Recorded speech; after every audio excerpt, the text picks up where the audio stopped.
오늘의 헤드라인입니다. 문재인 대통령은 국민의 안전을 지키는 것은 국가의 존재 이유이자 기본 책무라며 한치의 빈틈도 허용하지 않는 각오로 신종 코로나 종식에 나서겠다고 강조했습니다. 또 경제적 피해 최소화를 위해 대책 마련을 서두를 것도 당부했습니다. 신종 코로나 바이러스 감염증 사태가 6개월 이상 지속할 수 있다는 전문가의 주장이 나왔습니다. 다른 경로의 전파 가능성 등 여러 상황에 대비해야 한다며 신종 코로나 바이러스는 극복 못할 질병은 아니라고 강조했습니다. 과거 흑사병이나 신종플루 등 세계적으로 대유행한 전염병은 인류에 큰 위협이 된 바 있습니다. 세계보건기구는 평균 기온이 1도 올라갈 때마다 전염병이 4.7% 늘어난다고 경고했는데요.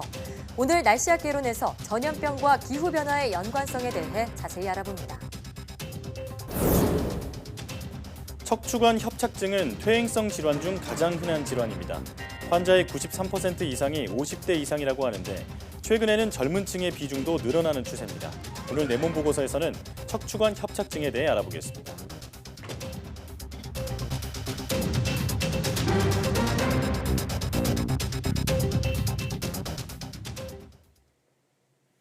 여러분 안녕하십니까? 사이언스 투데이입니다. 문재인 대통령은 신종 코로나 바이러스 감염증의 지역사회 확산 차단을 위해 지자체와 중앙정부가 가용한 자원을 총동원해야 한다면서 한치의 빈틈도 허용하지 않는 비상한 각오로 신종 코로나 종식에 나서겠다고 강조했습니다. 문 대통령은 청와대에서 열린 신종 코로나 바이러스 대응 국무회의 모두 발언에서 국민의 안전을 지키는 것은 국가의 존재 이유이자 기본 책무라며 이같이 밝혔습니다. 또 우리 경제의 충격을 최소화하기 위해 중국 현지 진출 기업이나 수출 기업, 영세 자영업자 지원에 대한 대책 마련을 서둘러 달라고 당부했습니다. 그럼 문재인 대통령의 발언을 들어보시겠습니다. 국민의 생명과 안전을 지키는 것이 국가의 존재 이유이며 정부의 기본 책무입니다. 바이러스 확산 경로의 모든 가능성을 염두에 두며 촘촘한 방역망을 구축하고 지역사회 확산 방지에 총력을 기울이고 있습니다. 한순간의 방심도 한치의 빈틈도 허용하지 않겠다는 비상한 각오로 신종 코로나 사태 종식에 나서겠습니다. 긍정적 신호를 보이던 우리 경제와 민생이 예기치 않은 변수로 인해 다시 어려움을 겪게 되었습니다. 사태가 장기화되는 최악의 상황까지 대비하여 우리 경제가 받을 충격과 피해를 최소화하기 위해 다방면으로 대응책 마련을 서둘러야 할 것입니다. 중국 현지에 진출한 기업들의 애로사항 해소에 적극 나서고 수출에 어려움을 겪고 있는 중소기업에 대한 무역금융과 판로 확보 지원을 강화할 필요가 있습니다. 영세 자영업자에 대해서도 정책 자금 지원을 포함한 다양한 대책을 세워야 할 것입니다. 앞으로는 신종 코로나 바이러스 발원지인 중국 후베이성을 다녀온 모든 외국인의 입국이 금지됩니다. 정부는 항공권 발권 단계에서부터 체류 여부를 확인하고 허위 신고 시 강제로 퇴거하겠다고 밝혔습니다. 또 중국에서 입국하는 모든 사람은 별도의 전용 입국장을 거치고 국내 거주지도 반드시 확인하게 됩니다. 김민성 기자입니다. 중국에서만 매일 최소 10,000명 이상이 입국하는 인천국제공항. 4일 0시부터 중국에서 들어오는 모든 내외국인은 새로 설치된 전용 입국장을 통과해야 합니다. 동시에 국내 거주지에 연락처를 제출하고 현장에서 연락이 닿은 경우에만 입국이 허용됩니다. 입국 절차가 까다로워지는 만큼 군 인력 등이 추가로 투입되고 별도로 통신 회선도 설치됩니다. 대기 시간이 길어질 수밖에 없지만 공항 이용객들의 반응은 대체로 긍정적입니다. 비상 시기라서 지금 한국 이렇게 지금 한데도 제 입장에서는 뭐 아무 문제 없습니다. 제가 보니까 다른 중국 사람들도 다 이해를 합니다. 최근 2주 이내에 중국 후베이성을 방문한 모든 외국인도 입국할 수 없게 됐습니다. 우선 중국인은 후베이성이 발급한 여권을 소지하거나 우한 총영사관에서 발급한 비자를 소지한 경우 입국이 제한됩니다. 중국인을 제외한 외국인은 항공권 발권 과정이나 입국 때 일일이 후베이성 체류 여부를 물어보고 허위로 진술하면 강제 퇴거할 계획입니다.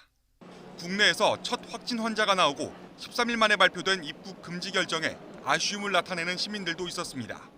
좀 많이 늦었다고 생각을 해요. 왜냐하면 며칠 사이에 그 확진자가 엄청 많이 늘어난 걸 뉴스로 봤기 때문에 좀 더 빨리 했으면 좋지 않았을까라는 아쉬움이 남습니다. 중국 전역으로 신종 코로나가 퍼진 상황에서 더욱 강력한 출입국 정책을 요구하는 목소리도 나오고 있습니다. YTN 김민성입니다. 비자 없이 제주도를 방문하는 무사증 입국 제도도 중단됐습니다.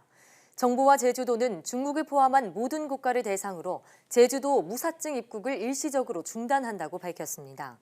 정부와 제주도는 또 중국인에게 관광 목적의 단기 비자 발급을 중단하는 방안도 검토하고 있습니다.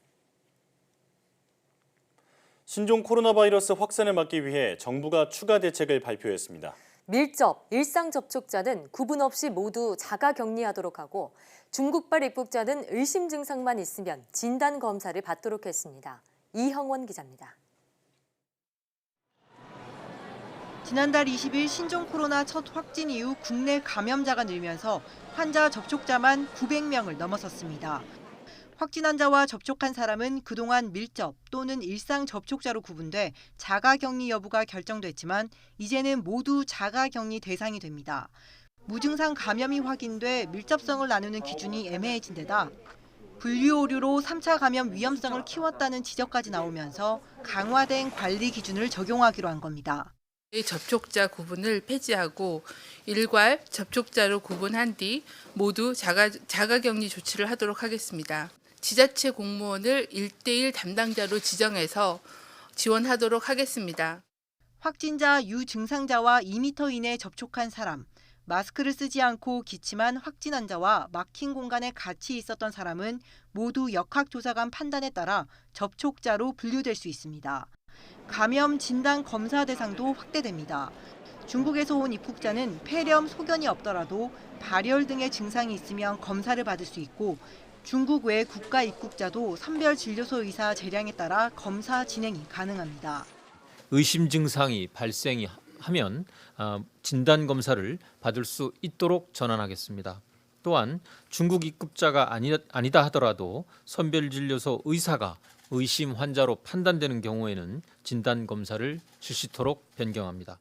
감염 진단검사와 격리 기준 강화로 자가격리 대상이 늘 것으로 예상되는 가운데 정부는 격리 비협조자를 형사 고발하기로 했습니다. YTN 이영훈입니다. 신종 코로나 바이러스 감염증 사태가 6개월 이상 지속할 수 있다는 전문가의 주장이 나왔습니다.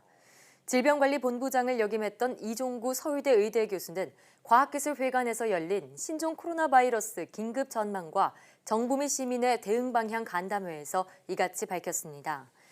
이 교수는 신종 코로나 바이러스 특성이 사스와 비슷하다면 신종 코로나 바이러스 감염증 사태가 6개월 이상 갈 듯하다며 무증상 감염이나 호흡기가 아닌 다른 경로의 전파 가능성 등 여러 상황에 대비해야 한다고 말했습니다. 다만 현재까지는 우리나라에서 사망자가 나오지 않았다며 지난 메르스 사태처럼 사회적 공포를 일으킬 정도가 아니고 적어도 이 질병은 극복 못할 것은 아니라고 덧붙였습니다. 그럼 이어서 이종구 서울대 의대 교수의 말을 직접 들어보시겠습니다. 적어도 입국할 때도 정확하게 우리 홍보하고 교육하고 그래서 이제 제대로 이제 문제가 생기면은 당국에 신고를 해줘서 저는 그 부천 케이스가 대표적인 것 같아요.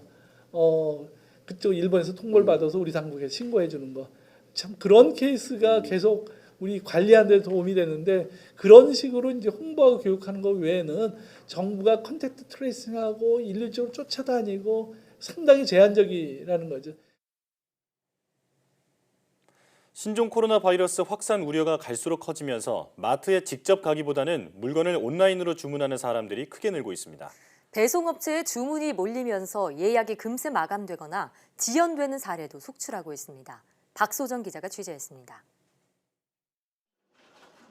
대형마트 위생용품 판매대에는 마스크와 손세정제가 보이지 않습니다. 매일 조금씩 입고되지만 들어오는 족족 팔려나가기 때문입니다. 마스크를 쓰지 않은 손님은 이제 찾아보기 힘듭니다.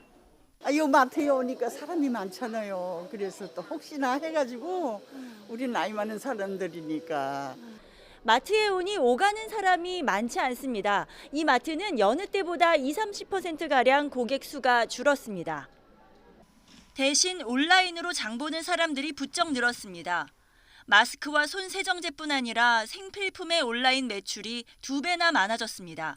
자주 이용하던 마트가 있는데 가급적이면 거기도 가지 않으려고 바로바로 또 배송이 되는 그런 시스템도 잘 되어 있기 때문에 반조리 가정식 판매가 12배 늘어난 사이트도 있고 컵밥 같은 간편식이 3배 넘게 팔린 업체도 있습니다.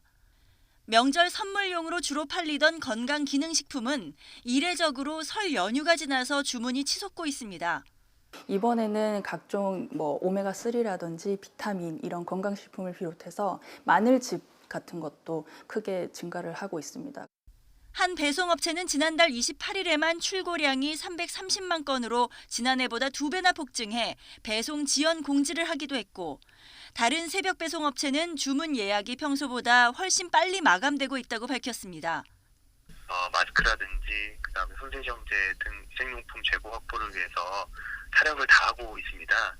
재고 확보라든지 이런 부분에 최선을 다하고 있습니다.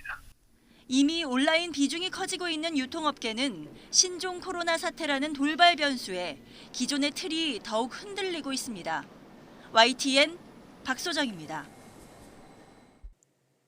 신종 코로나 바이러스 여파로 세정제 품귀 현상이 빚어지고 정확하지 않은 정보가 무분별하게 퍼지면서 불안감 또한 커지고 있습니다. 이러다 보니 시민들이 온라인을 통해 손세정제 제작법을 공유하고 관련 정보를 보기 쉽게 정리한 온라인 지도를 만드는 등 직접 대응하고 있습니다. 부장원 기자입니다. 서울 종로가에 있는 약국거리입니다. 신종 코로나 바이러스 불안이 커지면서 손세정제를 찾는 발길이 끊이지 않고 있습니다. 하지만 들르는 곳곳 품절 안내문이 붙어 있고 실제 구매할 수 있는 곳은 거의 없었습니다. 손세정제도 필요할 것 같아서 사러 갔는데 여기 약국도 다 품절됐더라고요. 그래서 못 샀어요. 정부가 본격적으로 사재기 단속에 나섰지만 품귀 현상은 여전히 계속되는 겁니다. 답답한 상황이 이어지자 시민들이 직접 방법을 찾아 나섰습니다. 약국에서 손쉽게 구할 수 있는 소독용 에탄올과 글리세린 등을 이용해 손세정제를 만드는 방법을 적극적으로 공유하고 있습니다. 만드는 방법도 간단하고 비용도 저렴해 유튜브에 수십 개의 영상이 올라올 만큼 큰 호응을 얻고 있습니다. 시중에 나온 제품은 되게 깐깐한 품질관리를 통해서 나온 거니까 손 소독제를 구할 수 있으면 그걸 사용하시고 정말 정 못 구하면 대체로 간편하게 사용하는 용도로 써달라고 부탁드립니다. 확진 환자의 이동 동선이나 주변에 이용 가능한 선별진료소 등 관련 정보도 마찬가지입니다.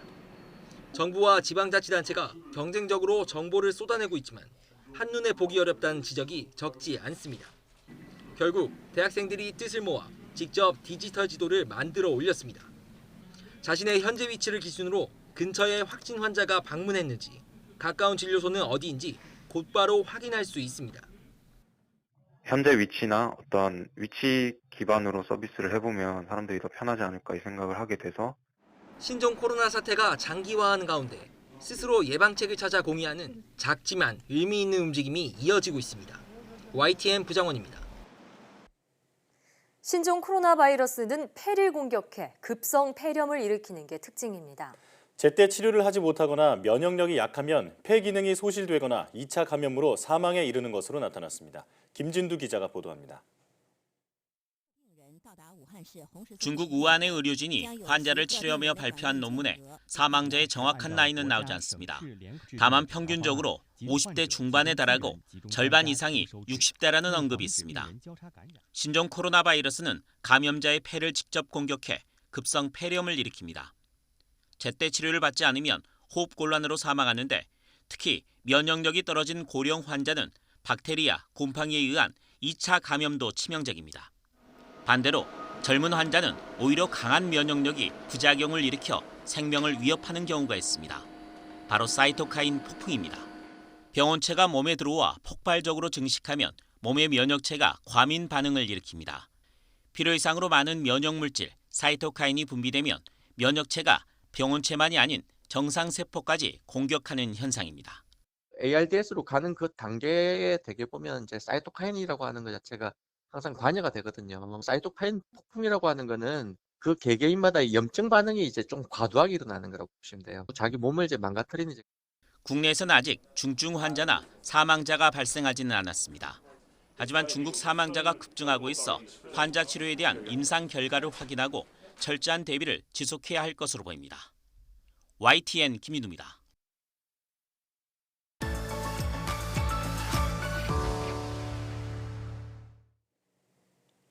국내에서도 신종 코로나 바이러스의 확진자가 16명으로 늘어나면서 많은 국민이 불안해하고 있는데요. 그런데 이런 바이러스성 전염병이 기후변화에 영향이 크다고 합니다. 오늘 날씨학개론에서 전염병과 기후변화의 연관성에 대해 자세한 이야기 전해드리겠습니다.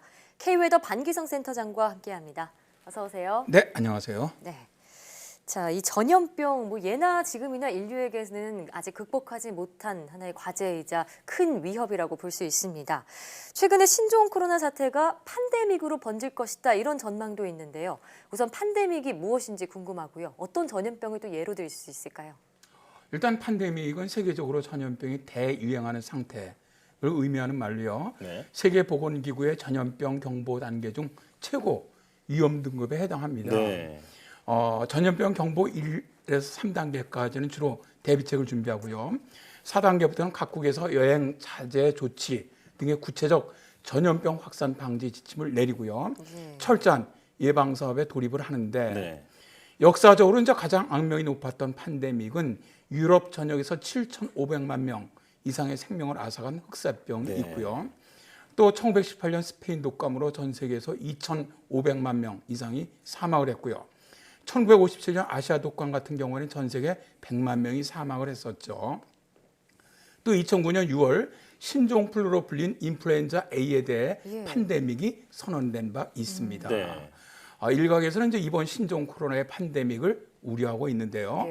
뉴욕 타임즈는 전문가들의 말을 인용하면서 신종 코로나는 매우 전염성이 높아서 팬데믹이 될 가능성이 크다라고 전했어요. 네. 당분간 계속 조심을 해야겠습니다. 맞습니다. 그런데 특이한 부분이 눈에 띄는데요. 이렇게 팬데믹이 일어났을 때 기후변화가 극심했던 해라고 들었거든요. 기후변화와 전염병이 어떤 관계가 있는 건가요? 일단 세계보건기구는 이제 평균 기온이 1도 올라갈 때마다 전염병이 4.7% 늘어난다고 경고하고 있는데요. 네. 독감 바이러스가 아니라 모기를 매개로 사람에게 감염되는 지카 바이러스라든가 웨스트나일 바이러스 같은 경우는 기온이 높아질수록 더 참고를 하는 것이 좋은 예죠. 네. 2011년에 개봉되었던 영화 컨테이전 이걸 보면 공기 중에 노출돼서 감염되면 하루 만에 죽는 살인적인 바이러스가 나오는데요. 네. 어떻게 보면 이런 변종 바이러스가 발생할 가능성이 매우 크다고 보는 것이죠. 그래서 이제 미국의 GM 스칼리온 교수는 악성 바이러스로 인한 지구 재앙설을 주장하고 있는 학자입니다. 네. 그는 지구 온난화로 인해서 특유의 번식 환경이 조성되면 보통의 바이러스와 다른 구조를 가진 변종이 생길 가능성이 그 어느 때보다 높아진다라고 말하는데요. 네. 그가 말하는 최악의 시나리오에는 바이러스의 범유행이 가져올 전 지구적인 대몰살도 포함되어 있습니다. 그렇죠. 그러니까 지구 온난화가 심해질수록 바이러스가 변종할 수 있는 그런 환경이 조성되기 쉽다 이런 얘기인데요. 이 변종 가능성이야말로 치료약이나 백신 개발을 막는 주된 요인 가운데 하나잖아요. 네, 그렇죠. 실제 의학자들은 이제 신종 바이러스의 무서움은 변종 때문이라고 봅니다. 네. 치료제가 개발되기 전에 발생하면 엄청난 희생자를 가져오기 때문인데요. 예를 든다면 스페인 독감이라든가 아시안 독감, 신종플루 사실 이런 것들이 모두 변종 바이러스라는 재앙이라는 그런 공통점이 있습니다. 네. 우리에게 충격을 주었던 메르스, 사스, 에볼라 바이러스 같은 호흡기 바이러스 말고도 모기 바이러스의 변종은 또 치명적이기도 합니다. 2015년에 이제 빌 앤드 멀린다 게이츠 재단에서 발표한 통계자료를 보니까 모기한테 물린 다음에 뇌염이나 말라리아, 댕기열 등으로 사망한 사람이 전 세계적으로 한 해 72만 5천 명에 달한다고 합니다. 근데 이런 변종 바이러스는 이제 앞으로 더 치명적일 것으로 보고 있는 것이죠. 지금 알려져 있기로는 사스와 메르스 그리고 심지어 에볼라 바이러스까지 1차 숙주가 박쥐로 알려져 있는데 주변에서 흔히 볼 수 있는 모기가 매개체가 된다면 정말 더 큰 재앙이 될 것 같습니다. 그런데 모기가 온도에 민감하잖아요. 지구가 이렇게 따뜻해지면 모기의 서식지도 급격하게 늘어날 것 같은데요. 네, 그렇죠. 모기는 최소한 기온이 18도로 유지되어야 합니다. 한 가지 제가 예를 좀 들어볼게요. 독일에서 말라리아가 가장 크게 돌았던 것은 1946년 베를린이었습니다. 네. 그해 여름 비정상적으로 아주 더운 것으로 기록되고 있는데요. 제2차 세계대전이 끝나고 아프리카에서 귀환하던 독일 군인들과 함께 말라리아 모기가 들어왔고요. 네. 따뜻한 기온이 모기들의 활동을 자극을 해버렸습니다. 특히 이제 얼룩날개 모기라고 알려져서 말라리아를 일으키는 아노펠리스종 모기는 알에서 피를 빨아먹는 곤충으로 자라기까지 20도의 네. 온도에서 평균 약 3주가 걸리는데 31도가 되면 7일이면 충분하거든요. 3배가 빨라지는군요. 네. 네. 또한 더 심각한 것은 말라리아가 없어졌거나 아직 발견되지 않았다고 여겨지는 지역들에서 말라리아가 다시 둥지를 틀고 있거든요. 네. 뭐 예를 든다면 해발 1800m나 되는 아프리카 케냐의 고지대에서는 1990년부터 갑자기 전에 없어졌던 말라리아가 다시 발병하기도 했습니다. 예. 그렇군요. 또 이제 교통이 개선되면서 아무래도 고지대와 저지대의 교류가 좀 빈번해지는 데다가 고지대 기온이 올라가면서 말라리아가 그 영역을 넓혀가고 있는 것이죠. 네, 방금 교통 말씀하셨는데 요새 또 해외 여행들 많이 가시잖아요. 네. 이 말씀하신 이 기후 변화와 전염성의 관련성뿐만 아니라 국외 여행이 증가하는 것도 전염병에 노출될 수 있는 확률을 높이는 요인이 되고 있다고 하는데요. 자, 우리가 전염병 발생하는 그 원인 자체를 막기는 좀 힘들겠지만 스스로 예방하는 것을 알면 더 좋을 것 같습니다. 예방 수칙 좀 전해주시죠. 세계적인 그 전염병 학자죠. 네이선 울프의 전염성 질병으로부터 자신을 보호하는 방법. 있거든요. 네. 그걸 좀 소개해 보도록 하겠습니다. 귀찮더라도 예방 상태에 허점이 없도록 한다. 말라리아 지역을 여행할 때는 꼭 예방주사를 맞는다. 지하철이나 비행기에서 내린 뒤에는 비누나 세정제를 이용해서 손을 씻는다. 네. 쓸데없이 코나 입을 만지지 않는다.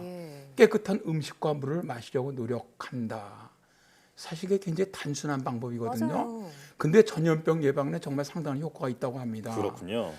사실 말씀하신 것처럼 인적 물적 교류가 그 어느 때보다 활발한 오늘날 신종 감염병을 원천 봉쇄하는 것은 뭐 불가능하다고 봅니다. 네. 그래서 이제 국가에서 해외 유입 신종 감염병에 즉각 좀 대응할 수 있는 체계를 좀 완비했으면 하는 것, 그런 것이 좀 효율적이지 않냐고 생각을 하는데요. 뭐 예를 든다면 신종 감염병에 취약한 기저질환을 가진 사람들이 외국을 여행할 경우에는 좀 알람 시스템을 통해서 사전 정보를 제공해 주고요. 네.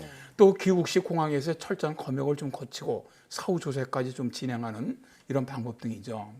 이런 방법 등을 좀 활용을 한다면 해외 유입 신종 감염병에 좀 더 효과적으로 대응할 수 있지 않겠느냐, 그렇게 생각합니다. 네, 지금 알려주신 대로 외부와의 교류를 우리가 완전히 막을 수는 없기 때문에 우리가 대응 체계를 더 확실하게 하는 게 가장 현실적인 대책이라고 볼 수 있겠습니다. 또 개인적으로는 손 씻기와 기침 예절, 마스크 착용을 잊으면 안 되겠고요. 오늘 말씀 잘 들었습니다. 네, 고맙습니다.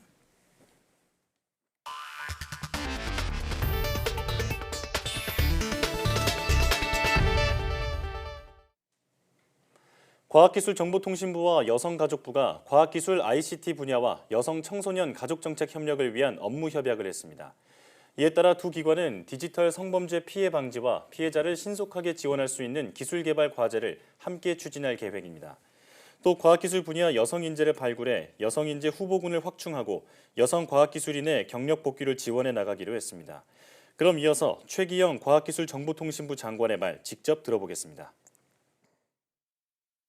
앞으로 두 부처가 서로 교류하면서 과학기술, ICT 정책에서 성인지 감수성이 높아지고 공동체적 가치에 대한 지향성도 강화할 수 있을 것으로 기대합니다. 과학기술 ICT도 여성가족 정책에 보다 긴밀하게 접목되고 활용되면서 우리 사회가 다양한 현안에 더 잘 대응하고 여러 문제를 해결하는 데 기여할 수 있을 것으로 생각합니다. 국내 연구진이 빅데이터를 분석한 결과 서양 근대시대 고전음악 작곡가들에게 가장 많은 영향을 끼친 예술가는 베토벤이라는 사실을 밝혀냈습니다. 카이스트 연구팀은 1700년에서 1900년 사이 작곡된 서양 피아노 악보로부터 음악을 나누는 최소 단위인 코드워드를 분석해 작품들 사이의 유사성을 측정한 결과 이렇게 나타났다고 밝혔습니다. 연구팀은 또 새로운 조합을 가장 많이 시도한 혁신적인 예술가는 러시아 출신의 음악가 라흐마니노프로 분석됐다고 밝혔습니다. 연구팀은 수치화하기 어려웠던 문화예술 창작물에 대한 창의성 평가를 통해 새로운 개념의 인공창의성 연구 발전에 이바지할 것이라고 덧붙였습니다. 형광 현미경을 이용해 살아있는 세포를 오랜 시간 관찰할 수 있는 기술이 국내 기술로 개발됐습니다. 기초과학연구원은 민물장어에서 발견한 형광 단백질을 이용해 살아있는 세포 내 수 나노미터 크기의 분자를 현미경으로 관찰하는 데 성공했다고 밝혔습니다. 이렇게 작은 크기의 물질을 형광 현미경으로 관찰하려면 형광 단백질이 필요한데 이때 사용하는 형광 단백질은 장시간 사용하면 구조가 손상돼 대상을 관찰하는 데 한계가 있었습니다. 하지만 민물장어 단백질은 이러한 구조적 손상이 발생하지 않아 기존 방식보다 8배 긴 시간 동안 살아있는 세포를 관찰할 수 있다고 연구팀은 설명했습니다. 연구팀은 이어 이 기술이 장시간 관찰이 필요한 생체 나노구조 파악과 생명현상 연구에 도움이 될 것으로 기대했습니다. 3D 프린터로 만든 자동차를 타고 출근하거나 여행할 날이 머지않은 것 같습니다. 맞춤형 디자인과 빠른 생산이 가능해 이미 글로벌 자동차 업계에서 시도하고 있다고 합니다. 김영근 기자가 전해드립니다. 독일 빅랩사의 자동차 로치입니다. 다른 자동차와 달리 3D 프린터로 만든 차입니다. 몸체, 부품, 심지어 타이어까지도 3D 프린터로 만들었습니다. Das Fahrzeug besteht nur aus 14 3D gedruckten Teilen und die Entwicklungszeit von der Idee bis zum fertigen Fahrzeug war nur 12 Wochen. 3D 프린팅 자동차는 여러 가지 면에서 장점이 많습니다. 우선 맞춤 제작이 가능합니다. 키가 큰 사람들은 운전석에 조금 더 많은 공간을 지닌 차를, 장애인들은 자신의 필요에 맞는 차를 주문할 수 있습니다. 디자인을 바꿔서 독특한 개성을 담을 수도 있습니다. The ability to customize vehicles easily and quickly will be a definite advantage for the future. 부품 개발 비용과 시간도 절약할 수 있습니다. 부품이 가볍다는 것도 큰 장점입니다. Das heißt, man kann schneller designen und produzieren, man kann die Teile in der Lagerhaltung schneller nachführen, indem man sie on demand druckt. 빅랩사는 조만간 로치에 전기 엔진을 장착하고 시험 주행할 계획입니다. 최근 미국 포드도 3D 프린팅을 시도하고 있고 일본 혼다도 3D 프린터로 만든 초소형 전기차를 공개했습니다. Wir glauben schon, dass 3D-Druck eine Hauptquelle ist für die Ermächtigung der Industrie, auf die Fragen der Zukunft eine Antwort zu finden. 3D 프린터가 우리의 생활은 물론 미래 산업 생태계까지 바꿔가고 있습니다. YTN 김영근입니다.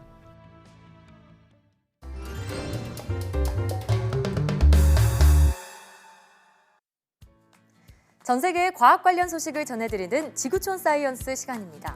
지난주 지구촌에선 어떤 소식이 있었을까요? 화면으로 만나보시죠. 이탈리아 알프스 산맥의 한 스키장입니다. 곳곳에 플라스틱을 금지한다는 문구가 눈길을 끕니다. 여기 들어오는 자, 플라스틱을 포기하라. 플라스틱 금지, 한 인간에게는 작은 한 걸음이지만 인류에게는 위대한 도약이다. 이처럼 소설의 한 구절이나 유명인의 말을 패러디해 플라스틱 사용 금지를 알리고 있는데요. 이 스키장 매표소에서 나눠주는 종이 입장권은 기존 플라스틱 카드에서 종이로 대체됐고 스키장 내 음식점에선 종이컵과 종이 숟가락, 종이 빨대가 배치됐습니다. 이 스키장은 이탈리아 최초로 플라스틱 사용을 금한 곳인데요. 인근 빙하가 1억 개 이상의 플라스틱 쓰레기로 덮였다는 연구가 발표되자 특단의 대책에 나선 겁니다. 마다가스카르 중부의 한 고산지대, 이곳에선 아주 특별한 커피콩이 재배되는데요. 바로 박쥐의 침이 묻은 박쥐 커피콩입니다. 무려 1kg에 우리 돈으로 29만 원에 달하는 프리미엄 커피콩이라고 하는데요. 박쥐가 콩을 씹을 때 묻은 침이 공기와 상호작용해 콩에서 부드러운 향이 난다고 합니다. 마다가스카르는 기존의 인스턴트 커피에 쓰이는 커피콩 등 저렴한 커피 원료만을 생산해 왔는데요.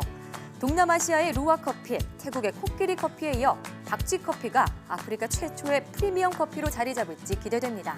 지금까지 지구촌 사이언스였습니다.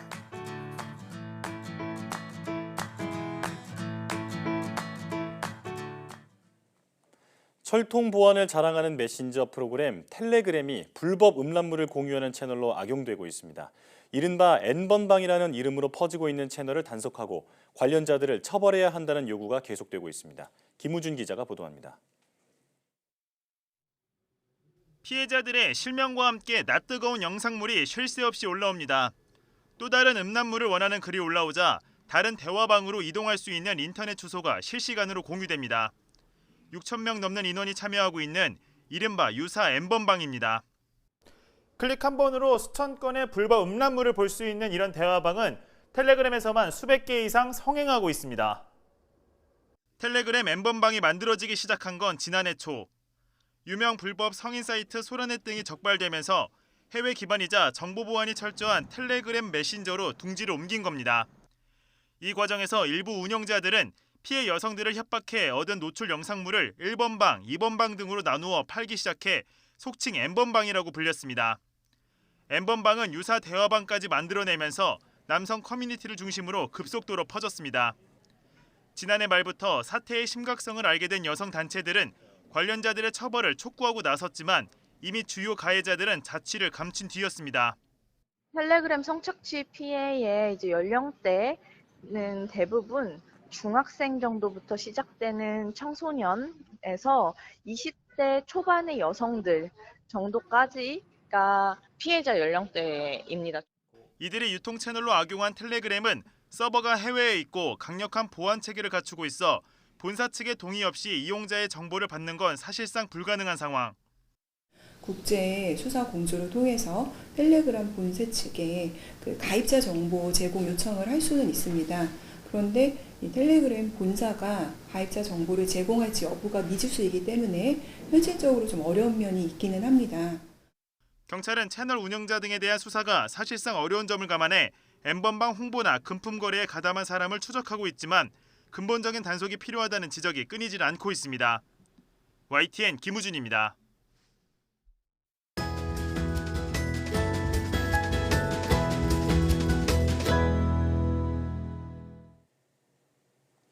척추의 퇴행으로 인해 발병하는 대표적인 질환 중 하나가 척추관 협착증인데요.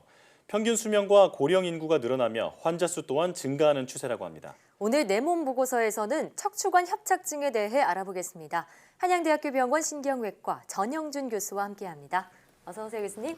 네, 반갑습니다. 자, 보통 우리가 허리 아프다고 하면 디스크라고도 많이 알고 계시는 추간판 탈출증, 이걸 의심하기 쉬운데 척추관 협착증도 많은 분들이 질환으로 앓고 계시다고 들었습니다. 우선 이 질환이 어떤 건지 알아보기 전에 척추관은 우리 몸에서 어떤 역할을 하는지 궁금해요. 이제 척추강이라고 하는 분이 척추관이라고도 하는데요. 예. 이거는 이제 우리 몸에 신경이 지나가는 공간을 의미하는 것입니다. 그래서 우리 몸은 대부분 배를 제외하고는 모든 부분이 뼈에 이렇게 감싸져 있는데 그 중에서 이제 특히 중요한 장기가 뇌하고 척수를 보호하는 이제 신경이 되겠고요. 그 두 분은 이제 두개골이 싸우고 있고 그 척수신경이나 척추신경을 보호하는 게 척추관이 되겠습니다. 예. 그럼 척추관 협착증이란요? 척추관 협착증이라는 이제 말 그대로 신경이 지나가는 공간이 좁아져서 신경이 압박받는 상태를 만들어지는 걸 의미하고요. 또 부위에 따라 다르다고 들었는데요.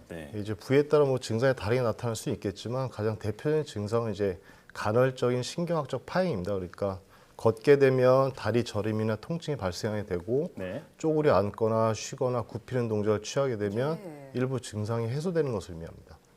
그렇군요. 자, 근데 최근 이 척추관 협착증으로 또 병원을 찾는 분들이 많다고 하는데 얼마나 증가하고 있나요? 최근에 협착증으로 병원을 찾는 환자가 5년간에 30% 정도 증가한 것으로 되어 있고요. 심사평가원 통계 자료에 따르면 협착증은 2014년에는 128만여 명, 그다음 18년도에는 164만여 명으로 좀 크게 증가한 편입니다. 급격하게 증가하고 있군요. 이렇게 척추관 협착증 환자 수가 증가한 이유가 뭘까요? 일단 가장 큰 원인은 평균 수명의 증가를 들 수가 있고요. 척추 질환 대부분 이제 퇴행성 질환이고 퇴행성 질환이라는 것은 그 시간이 지나면서 나타나는 질환이다 보니까 이 질환 중 가장 대표적인 질환이 척추관 협착증이 되겠습니다. 즉 우리 몸이 노화하면서 인대나 근육의 탄성이 감소하고 추간판에 수분이 빠져나가고 또 이걸 대체하기 위해서 관절과 인대에 무리가 가면서 척추관은 두꺼워져서 나타나는 증상들입니다. 척추관 협착증 환자 93% 이상이 대부분 50대 이상이고요. 성별로 보면 남자가 여성에 비해서 좀 적게 나타나고 있는데요. 이는 여성이 허리를 굽히는 동작들이 좀 많고 그다음 갱년기 이후에 급격한 호르몬 변화를 겪으면서 그 근골격계가 약해지기 때문으로 알려져 있습니다. 또 이제 지금처럼 추운 겨울에는 기온이 낮아지면서 허리 주변의 인대와 근육이 긴장된 상태가 지속되다 보니까 증상이 발생할 확률이 높아지게 됩니다. 그렇군요. 중년의 갱년기 주부들에게서 좀 많이 나타나는 질환이라고 볼 수도 있을까요? 네. 지금 말씀을 들어보니까 증상만 들었을 때는 우리가 흔히 디스크라고 알고 있는 그 추간판 탈출증과 상당히 유사한 것 같습니다. 그렇다면 자칫 추간판 탈출증과 이 척수관 협착증을 우리가 오해할 수 있을 것 같은데 어떻게 다른 질병인가요? 일단 척추 질환이라는 것 자체가 척수 신경이랑 척추 신경이 압박되면서 통증이 발생하는 질환을 말하고요. 이제 우리 흔히 디스크라고 말하는 그 추간판 탈출증은 추간판 내부에 있어야 될 수액이 흘러나와서 특정 척추 신경을 압박을 하고 하지 방사통을 일으키는 질환을 의미합니다. 이제 척추관 협착증도 초기에는 비슷한 증상이 나타날 수 있지만 협착이 진행하게 되면 보행 시 하지 통증이 생기고 쉬면 증상이 좋아지는 그런 현상을 나타나게 되고요. 그러니까 쉽게 말해서 초기에는 증상만으로는 두 가지를 완벽하게 구분하기는 어렵고요. 시간이 좀 지난 시점에서 추간판 탈출증은 자세에 상관없이 통증이 지속되는 거고 협착증은 좀 굽히거나 쪼그릴 때 증상이 해소되는 그런 특징을 보이게 됩니다. 그렇군요. 그리고 뭐 요통의 경우에는 이제 협착증이나 추간판 탈출증 모두에서 있을 수도 있고 없을 수도 있고요. 그렇군요. 그러니까 허리 통증이 발생할 수도 있고 아닐 수도 있다 이런 얘기군요. 자, 그런데 척추관 협착증이요, 단지 방사통뿐만이 아니라 하지 마비까지도 일으킬 수 있다고 하는데 정말인가요?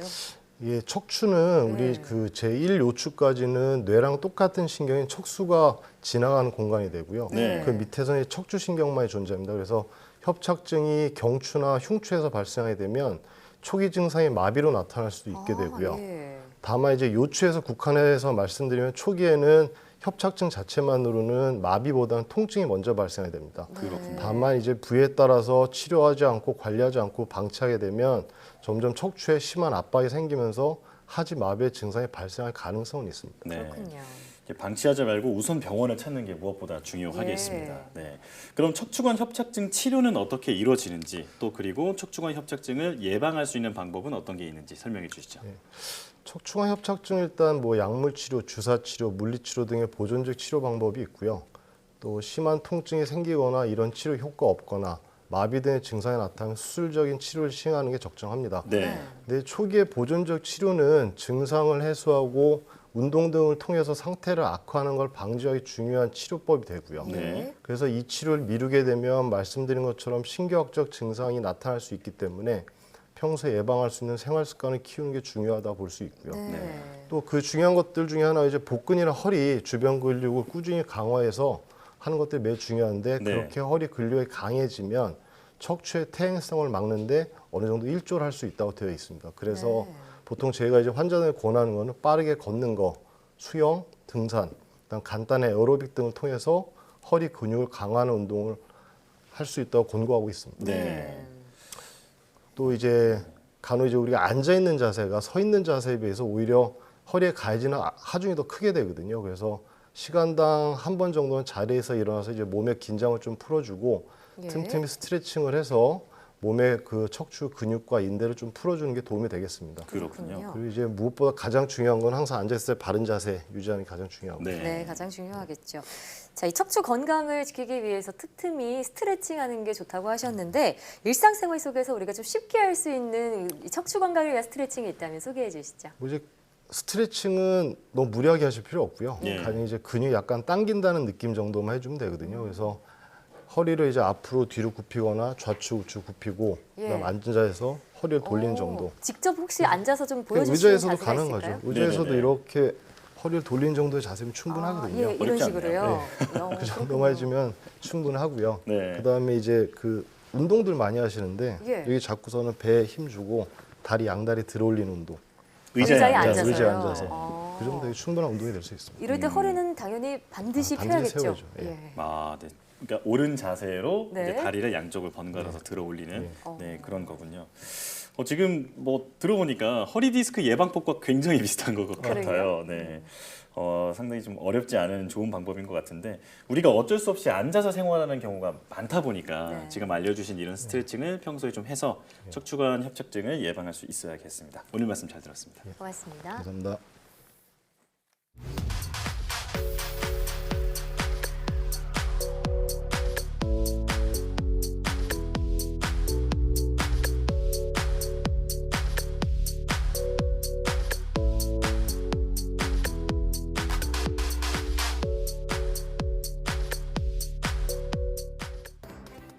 척추관 협착증과 허리 디스크, 즉 추간판 탈출증을 오인하는 경우가 많습니다.